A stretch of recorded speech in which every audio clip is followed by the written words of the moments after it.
नमस्कार, welcome to world डिको 247। Now president Trump इस वक्त एशिया टूर पर है और वहीं से उन्होंने अपने ट्रू सोशल अकाउंट पर एक पोस्ट डालकर ये पूरा धमाका कर दिया। पोस्ट में उन्होंने साफ लिखा, मैंने साउथ कोरिया को अब न्यूक्लियर पावर सबमरीन बनाने की इजाजत दे दी है।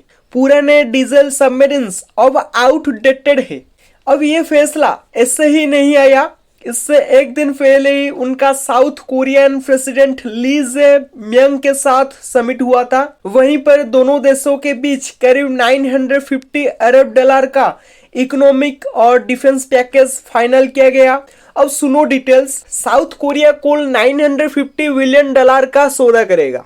इनमें से 350 बिलियन डॉलर अमेरिका को देगा ताकि यूएस टैरिफ को 25% से घटाकर 15% किया जा सके। बाकी 600 बिलियन डॉलर एनर्जी और बिजनेस इन्वेस्टमेंट में डाले जाएंगे। इसके अलावा south Korea 200 billion cash invest करेगा हर साल 20 बिलियन की कैप के साथ, और 150 बिलियन डॉलर का इन्वेस्टमेंट होगा अमेरिका के शिप बिल्डिंग ऑपरेशंस, मतलब फिलाडेल्फिया के डॉकयार्ड्स में। हाँ, वही फिलाडेल्फिया के शिपयार्ड जिन्हें अब कोरिया की हनवा ग्रुप रन करेगी, और वहीं पर न्यूक्लियर संचालित मगर कन्वेंशनली आर्म्ड सबमरीन्स बनाई जाएंगी। मतलब इन सबमरीन्स में न्यूक्लियर हथियार नहीं, सिर्फ प्रोपल्शन सिस्टम न्यूक्लियर होगा, यानी पावर के लिए न्यूक्लियर एनर्जी, हथियारों के लिए नहीं। कुछ ऐसा ही मॉडल है जैसा AU के US फ्रेमवर्क में है।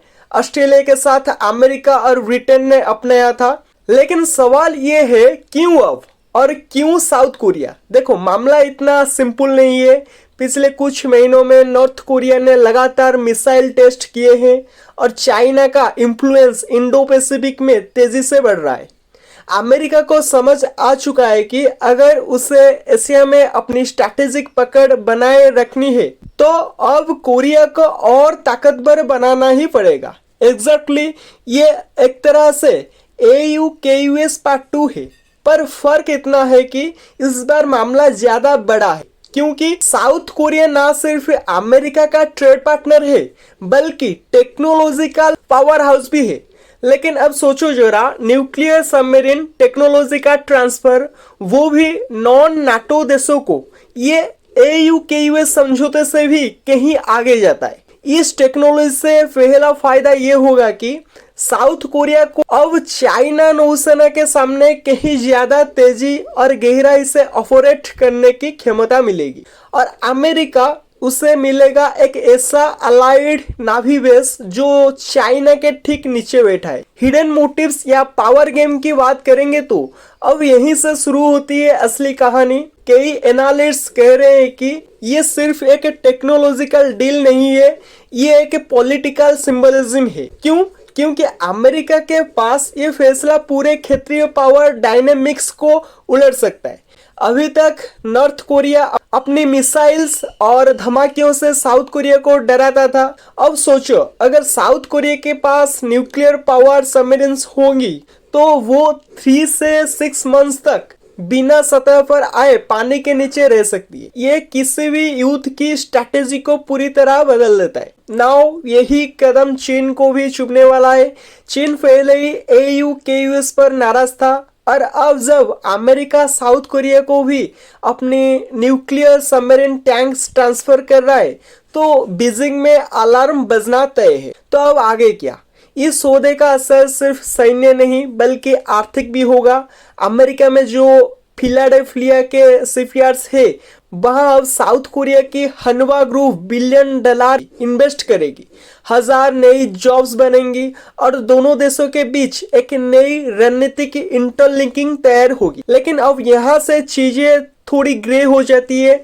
कई अमेरिकन डिफेंस एक्सपर्ट्स सवाल उठा रहे हैं, क्या अमेरिका के पास ये अधिकार है कि वो ये अल्ट्रा सेंसिटिव टेक्नोलॉजी किसी और देश को दे दे, क्योंकि ये टेक सिर्फ अमेरिका ने खुद डेवलप की और उसके नेवी सिस्टम का कोर हिस्सा है। और हाँ, ये भी मत भूलो, कांग्रेस में कई ओपोजिशन सदस्य पूछ रहे हैं कि कहीं ये सब ट्रेड डील के नाम पर पॉलिटिकल डिस्ट्रैक्शन तो नहीं है। कुछ कह रहे हैं कि ये ट्रम्प का एशिया डोमिनेंस पुश है ताकि एशिया में अमेरिका की पोजीशन फिर से स्ट्रांग हो। ठीक वैसे जैसे 2017 में उन्होंने कहा था America first does not mean America alone. देखो पिछले 3 सालों में हमने देखा है कैसे न्यूक्लियर टेक्नोलॉजी का रोल सिर्फ डिटोरेंस तक सीमित नहीं रहा, अब ये कि टेक्नो डोमिनेंस गेम बन गया है। जो देश इस टेक्नोलॉजी को मास्टर करेगा वही 21वीं सदी के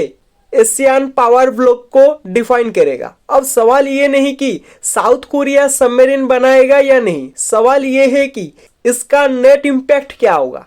क्या जापान अब पीछे बैठेगा, क्या चाइना कोई आकस्मिक रिप्लाई देगा, और नॉर्थ कोरिया, उनके लिए तो ये खुली चुनौती जैसी है। तुम्हें क्या लगता है, क्या ट्रम्प का ये कदम अमेरिका की स्मार्ट स्ट्रेटेजी है या एक रिस्क जो पूरी एशियन सिक्योरिटी बैलेंस को हिला देगा? क्या साउथ कोरिया पर भरोसा किया जा सकता है इतनी हाई क्लास न्यूक्लियर टेक्नोलॉजी के साथ? और सबसे बड़ा सवाल, क्या हम एक नए न्यूक्लियर टेक रेस के दौर में कदम रख चुके हैं? वेल, ये तो वक्त ही बताएगा, लेकिन इतना पक्का है 2025 का ये फैसला आने वाले दशक तक एशिया की पावर बैलेंस को पूरी तरह से बदल देगा। ऑलराइट दोस्तों, अगर आपको ये वीडियो जानकारीपूर्ण लगी तो लाइक जरूर कीजिए, चैनल को सब्सक्राइब करिए।